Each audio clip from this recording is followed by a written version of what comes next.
Halo sahabat sosial.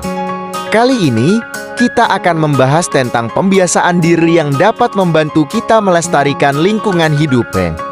Yuk, simak bersama.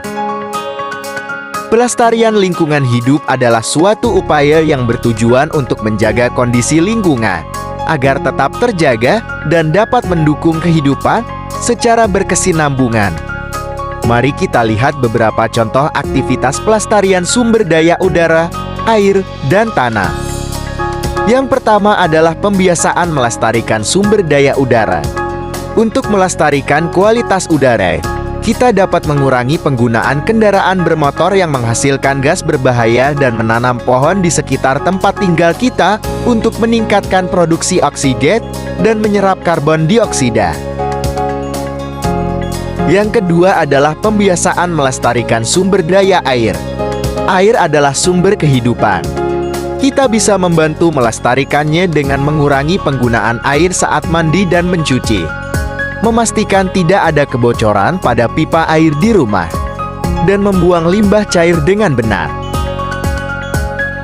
Yang ketiga adalah pembiasaan melestarikan sumber daya tanah. Lingkungan hidup tidak hanya melibatkan udara dan air, tetapi juga tanah.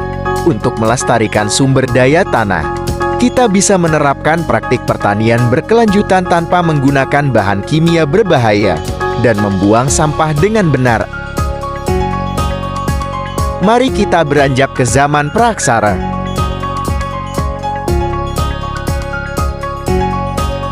Dalam masa berburu dan mengumpulkan makanan tingkat sederhana, manusia menggunakan alat primitif dari batu, tulang, dan kayu.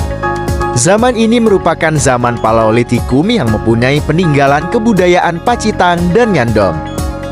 Di masa berburu dan mengumpulkan makanan tingkat lanjut, manusia mulai menetap dan memanfaatkan sumber makanan yang beragam, termasuk pertanian awam.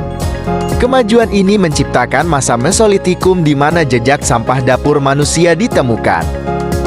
Lalu, di masa bercocok tanam atau zaman Neolitikum, manusia membuat terobosan signifikan dengan peralihan dari kehidupan berburu dan meramu makanan ke praktik bercocok tanam.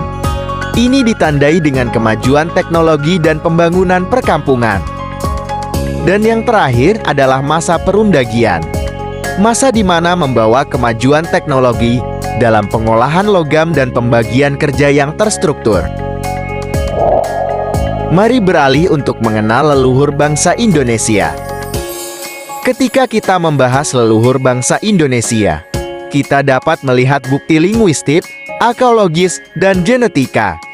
Bahasa Austronesia yang digunakan di Indonesia dan sekitarnya diyakini berasal dari Asia daratan. Bukti arkeologis menunjukkan bahwa leluhur bangsa Indonesia berasal dari Taiwan. Hal tersebut ada dalam teori yang dikenal sebagai Out of Taiwan. Sementara itu, bukti genetika menunjukkan bahwa Kepulauan Indonesia telah dihuni oleh penduduk sebelum migrasi bangsa Austronesia dari Taiwan. Melalui bukti ini, kita dapat memahami sejarah panjang dan keberagaman budaya yang menjadi bagian dari identitas bangsa Indonesia. Yang terakhir, mari kita lihat diaspora bangsa Indonesia. Diaspora ini melibatkan penyebaran komunitas Indonesia di luar wilayah negara. Contohnya, suku Bugis yang menjelajahi rute perdagangan laut dan menetap di Afrika Selatan, serta orang Makassar yang terlibat dalam perdagangan dengan Australia. Dengan begitu, bangsa Indonesia memiliki warisan yang meluas, mencakup perjalanan panjang dari zaman praksara hingga diaspora yang membentuk identitas unik negara kita.